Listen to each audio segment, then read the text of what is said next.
Okay, guys, so in this video, I'm going to walk you through the code for Televise. So, if you've not watched the previous videos where I cover the introduction and usage, and then I cover the architecture of Televise, then do check those out first because that will give you the requisite information for this, the requisite background for this. So, in the root directory, there's only this file that is really interesting. So we have to import Tailwind because I'm using that, and I'm gonna disable some Chromium security flags so that we don't get like extra cores issues or when you're hosting it with this, we don't get an HTTP TLS warning or something. The theme that I have set, it requires dark mode because of the way the CSS is set up. If your theme does not require dark mode, or if it needs light mode to function, then you can enable that. um Thing is, at the time of the recording of the previous two videos, which were by the way recorded on just after Eid al Adha, and I was supposed to release them, but I could not record the this video at that time, so I postponed it to Ashura, but then it got postponed again to Safar, so that's when I'm releasing all three at once. At that time, uh, this sort of option was not working properly. Like you had to pass it through the command line or through the or through the web UI. So, but that has been fixed now. It was some issue with the option precedence, so don't worry about that. This option works. And here we are just setting the default codec and stuff. Just one thing, if you want a transparent video, so someone might want to render a transparent Quran video and then overlay it on top of like a background stock footage. In that case, you're going to need this specific pixel format. Okay, the A stands for the alpha channel. um so with that out of the way, let's get into the main code. Just one thing, we are using Tailwind, but we're also using this cat pigeon theme for Tailwind. So uh, index.css is just imports Tailwind and the cat pigeon theme. I'm using Macchiato as the that's sort of how it's pronounced, right? As the default sort of flavor. Uh, and I'm just defining one utility class because it is annoying to write this type of thing in Tailwind. Index is just boilerplate. Root is also boilerplate. Um, Now, there's some things over here though. The component is this video component which we have defined in this file. So we'll cover that soon. Uh, Duration in frames, I've set it to 30, but don't worry about this actually because this will be calculated from the duration of this audio URL and the FPS. Okay. Width, height, and this is also the same thing. Now, if you want to edit things, you should not really edit them here. You should pass these props. Uh, so, uh, uh, uh, and also you can edit these props in the UI here.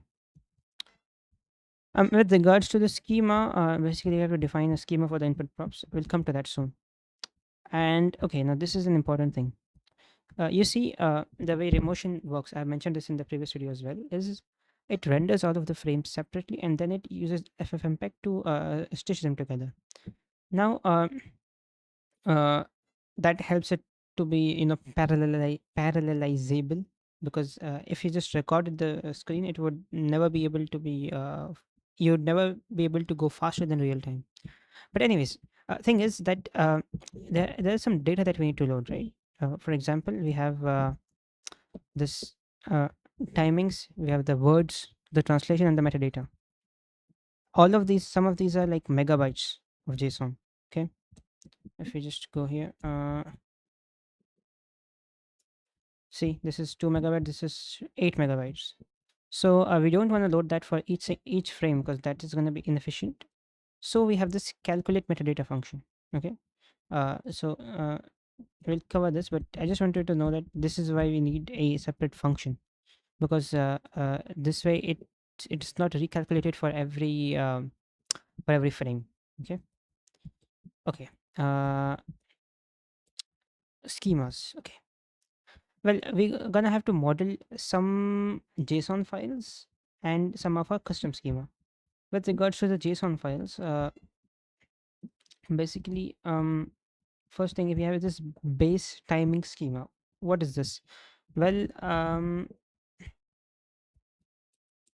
see, this is how it looks like.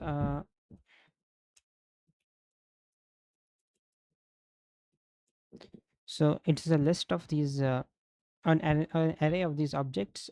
Each object has a type, which can be phrase or word. If it's a phrase, then it can be either ta'awud or basmala for now. So we might add like Sadaqallahul Azim or some other phrases, but for now it's only these two. And if it's a word, then it has the word key, which is chapter number, verse number, and word number. Uh, Now the start and end are start and end times in milliseconds. So this is the scheme of it. By the way, the reason that we are defining it in this Zod library is it's basically like a data, verification type of library that Remotion uses. So if we define it in this manner, then we can also edit it in the sidebar. So that's the reason that we're defining it like that. Now word schema.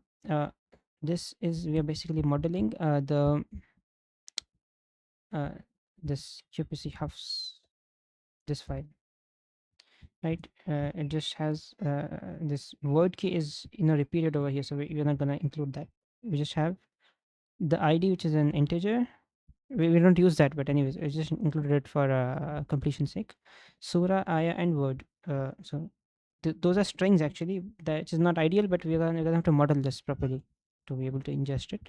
And the location is just the word key, and the text is the text. Now it's not gonna enter here because of the Unicode in the terminal. But you get the point. Now, there's one more sort of inconsistency here is that they say surah and then ayah and then they say word. So they're changing languages. I mean, I prefer to keep it in one language, all three. But here we're modeling the outside schema, so we're gonna stick to that. Okay, now we're gonna come to basically modeling the translation. So um, you're gonna need some background knowledge of this Rabta is compatible translation format. Also, unfortunately, we will not be able to have these nice colors. I'm gonna have to show you in UM. So each this is just a dictionary of words key to this translation object. Now, what does this object have? It has a key which stands for the translation. I'm just sticking to the as close to the tartil's qul format as possible. So I'm not changing this to something like something more descriptive or text. It has T and it has this segments array, which is a an array of these segment objects. Each segment has its text and it has its word range, and the word range has a start and an end. So yeah, that's it. Okay, metadata chapter schema just models this ID name, simple Arabic, revelation order, place, versus content, whether it contains whether basmala should be recited before it or not. So yeah, that was it. Now here we're gonna get into a little bit of an involved thing. So video input props and video metadata, these are two different things. Why are they different things? Input props is what we pass. So here these are the input props. Okay, so we have audio URL, timings URL, word translation metadata. These are paths. These four are paths, and then we have max words, FPS, width, and height. This refers to the maximum number of Arabic words that can be on a single on the screen at a single time.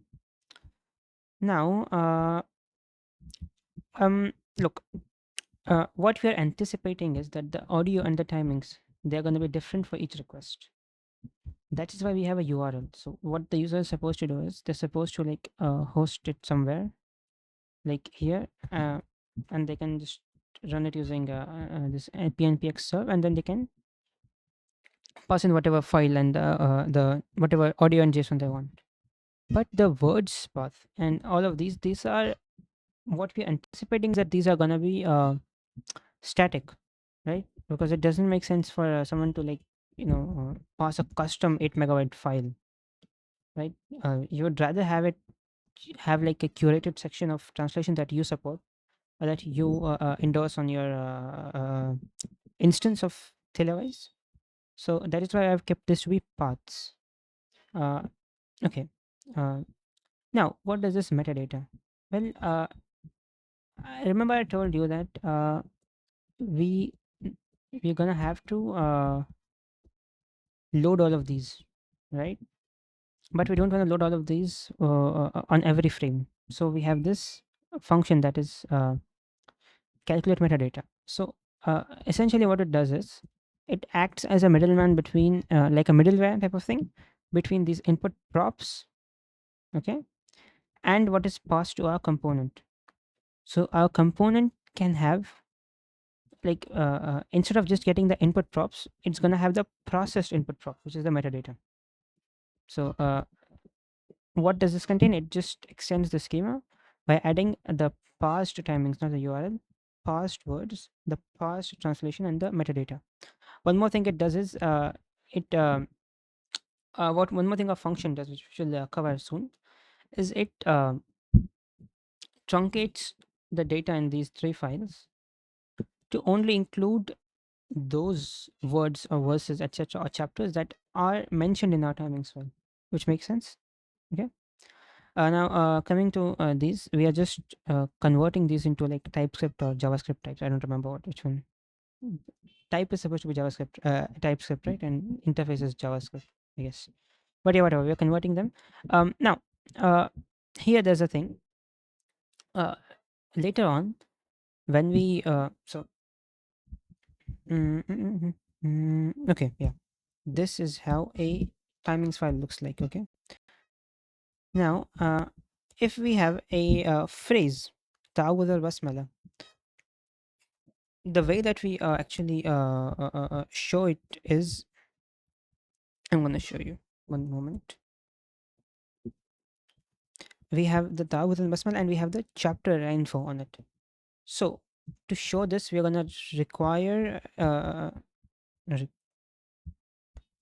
information about the previous or the next chapter for each of these.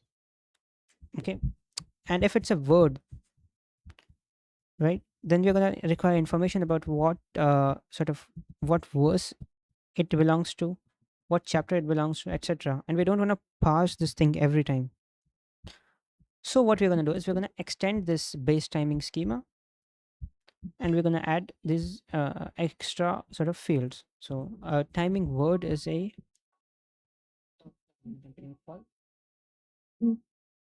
one moment. Yeah, okay, sorry, I had a call. So timing word, uh, it's going to have this type word, and it's going to have the verse key, chapter verse, word number. And these two things you can ignore for now. I'm going to explain what they mean in a bit. Timing phrase, it just has a type as phrase, and it's going to have the previous word and the next word. So why do we need the next word? We're going to see. And also the previous word also. In certain cases, it is required. And then we export the timing type to be either timing word or timing phrase. Okay. Um, Now, let's just cover this function. Just converts a word to a title case. Not relevant. Load fonts. It's gonna basically, you know, parse this file and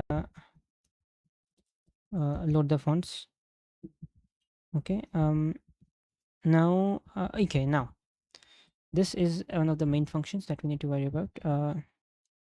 So, just for context again, we pass the input props. Sorry, we pass the input props here, and they get converted into what's called the metadata, and that is the function of, so we pass the input props and they get converted